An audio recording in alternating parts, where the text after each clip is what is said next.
अन्य ऋग। इस प्रकार की रचनाओं के संग्रह का नाम ऋग्वेद है। ऋग्वेद विश्व साहित्य का प्राचीनतम ग्रंथ है। ऋग्वेद में 10 मंडलों में 1028 सूक्तों में 10,600 मंत्र हैं। यजुर्वेद। यजुर्वेद में कर्मकांड का प्रावधान है, जिसकी समाप्ति अनेक अक्षरों वाली है अथवा जो तत्वीय है उसे यजुष कहते हैं। अनेकाक्षरावतानो यजुर। यजुर्वेद के 2 भाग हैं, शुक्ल यजुर्वेद एवं कृष्ण यजुर्वेद। शुक्ल यजुर्वेद में 40 अध्यायों में 1975 मंत्र हैं। कृष्ण यजुर्वेद गद्यात्मक है।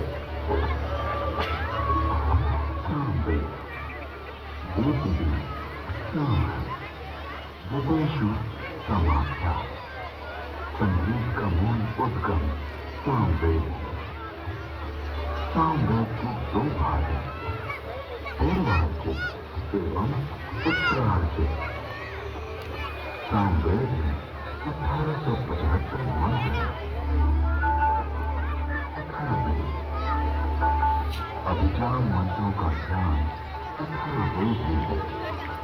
इसमें आयुर्वेद का विस्तृत विवेचन हुआ है। इसकी शौनक शाखा में 20 खंडों में 503 सूक्तों में 6000 मंत्र हैं।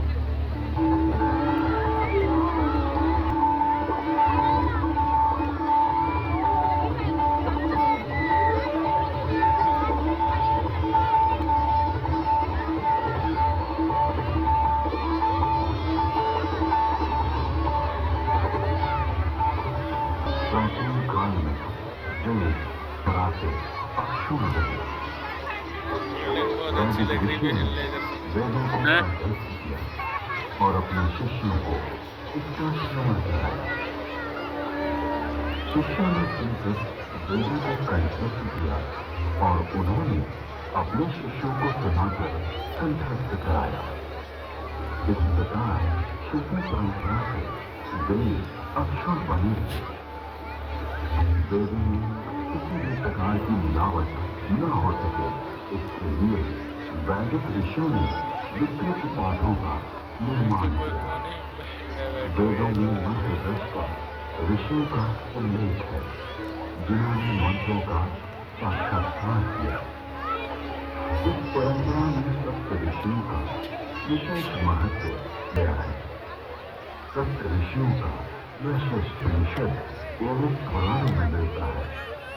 ये 7 ऋषि हैं: वशिष्ठ, वैश्वानर, जमदग्नि, भारद्वाज, अत्रि, गौतम, अगस्त्य। वेदों में अनेक ऋषिकाओं का भी उल्लेख है। इन ऋषियों की परंपरा का अनुसरण करने वाले ऋषियों ने भी इन्हीं नामों को धारण किया है।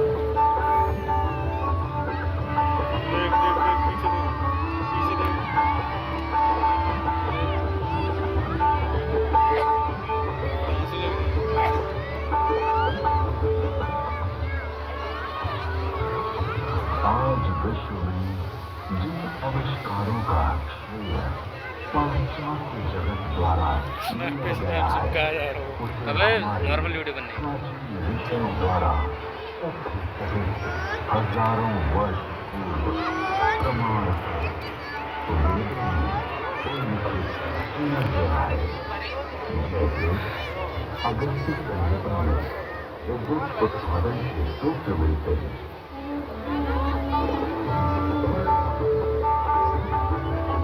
एक मिट्टी का पात्र में उसमें ताम्र पत्ती का कॉपर शीट डाली तथा शुद्ध ग्रीवा कॉपर प्लेट डाली। फिर बीच में येलो कांच पांच गज सौंदर लगाए। ऊपर 12 मर्क्यूरी तथा 10 लौह डालेंगे। इन सारों को मिलाएंगे तो उससे नेत्रावरण शक्ति इलेक्ट्रिसिटी का उदय होगा।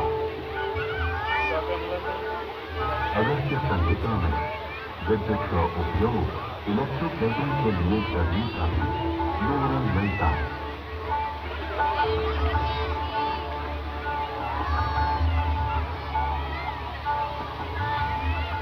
अतः अगस्त्य को कुंभोदय बैटरी बोन भी कहते हैं।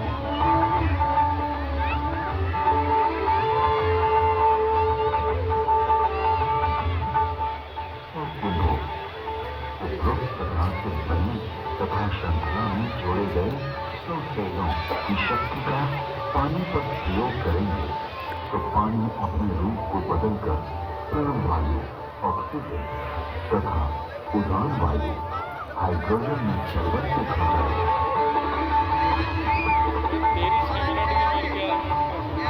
पहले स्नैप बना रहा हूँ ना, हाथ में दे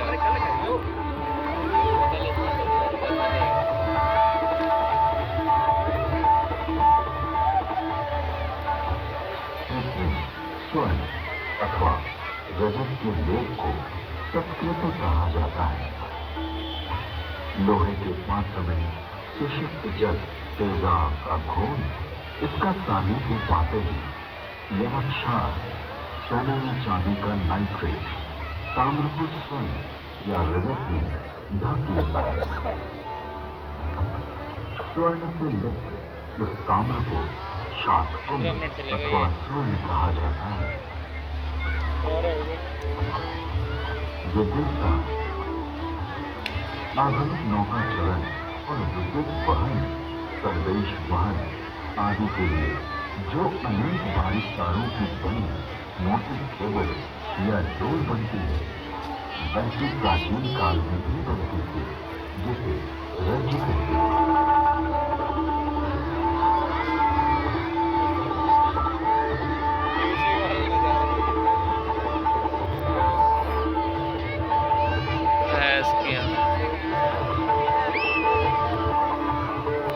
अब तो उधर कुछ नहीं मिलेगी बच्चा। 900 होगा 9 गुरु 9 पासों से एक रश्मि और 9 8 7 या 6 रज्जु रश्मि मिलाकर एक रज्जु बनती है। आकाश में उड़ने वाले कर्म गुब्बारे। इसके अलावा अगस्त्य मुनि ने गुब्बारों को आकाश में उड़ाने और विमान को संचालित करने की तकनीक का भी उल्लेख किया।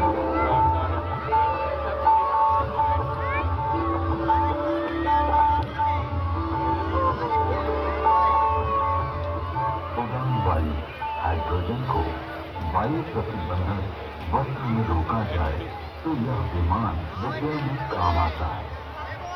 यानी वस्त्र में हाइड्रोजन पक्का बांध दिया जाए तो उसमें आकाश में उड़ा जा सकता है।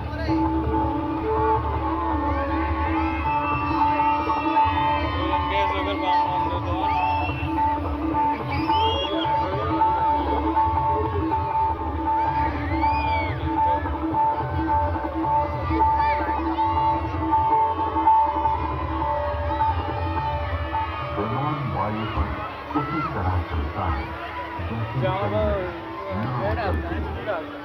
तत्पश्चात उन काव्य पंक्तियों में गुब्बारों और आकाश रेशमी वस्त्र सुबह भी कहा गया है क्योंकि वह बड़ा लचीला होता है। वायुपूर्ण वस्त्र प्राचीन काल में ऐसा वस्त्र बनता था जिसमें वायु भरी जा सकती थी। इस वस्त्र को बनाने के लिए अगस्त्य संहिता में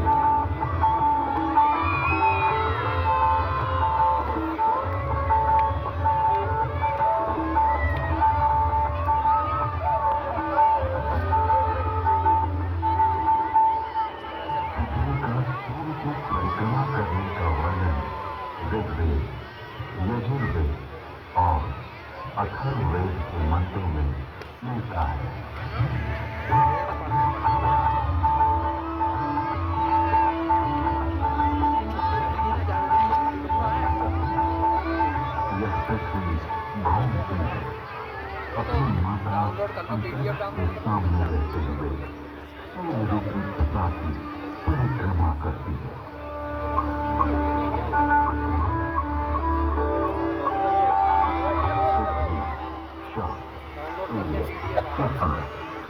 प्रदक्षिणा करती है।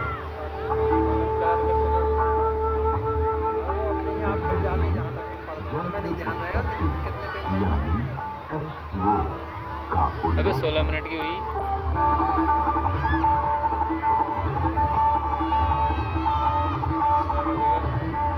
प्राप्ति के लिए मैं पवित्र ऊर्जा, एनर्जी, वाले मित्र, ऑक्सीजन और दोषों को नष्ट करने वाले वरुण हाइड्रोजन को ग्रहण करता हूँ।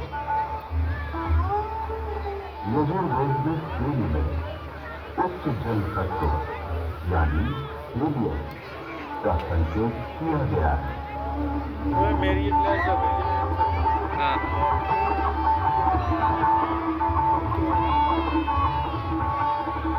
उच्च शक्ति से युक्त हाइड्रोजन जो कि हीलियम के रूप में है, सूर्य में है। सूर्य के चारों ओर ग्रहों के समूह का उल्लेख ऋग्वेद में है।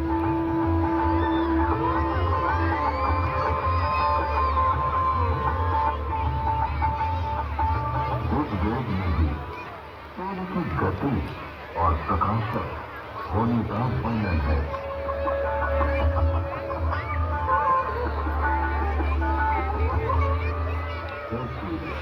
तो ऐसे वेद जो कि मनुष्य के ज्ञान से बाहर है, सबको दिखाई देता हुआ सदा चलता रहता है।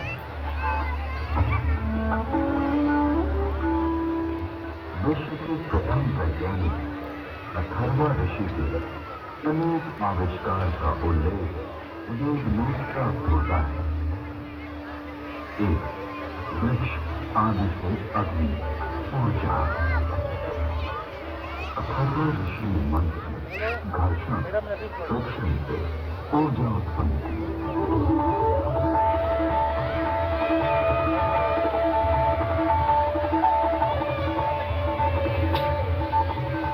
अरण्य नामक वृक्ष की लकड़ी में अग्नि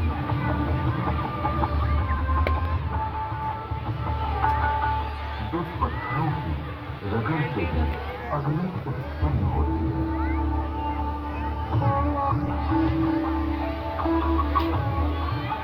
दूसरा, जल मंथन से अग्नि हाइड्रो इलेक्ट्रिक हाइडल। अथर्वा ऋषि ने तालाब के जल से मंथन फ्रिक्शन के द्वारा जलीय विद्युत हाइड्रो का आविष्कार किया।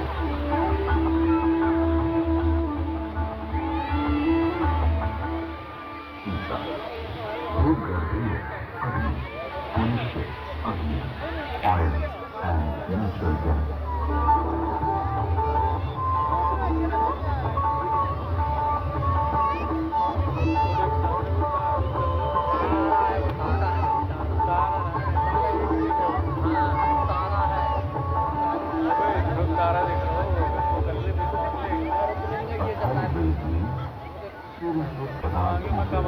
प्रकाशित होने अर्थात वर्ण कलर प्राप्त होने का वर्णन है।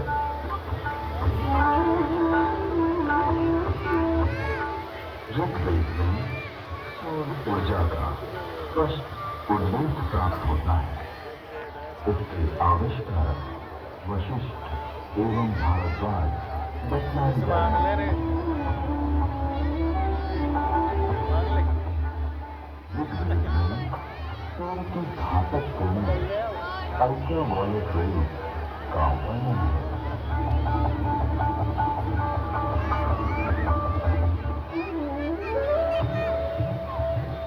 ऋग्वेद और अथर्ववेद में ओजोन लेयर यानी ओजोन लेयर का वर्णन है।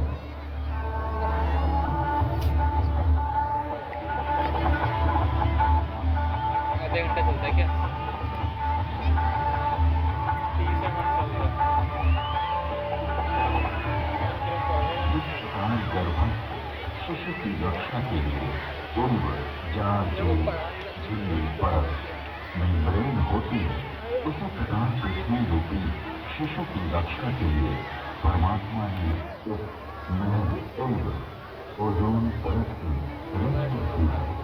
ये स्थूल रूप वाला है।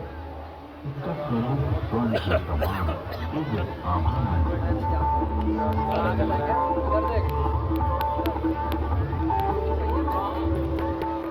रोज में पृथ्वी का अपने धुरी पर घूमना बतलाया गया है। चलिए टाइम हो गया।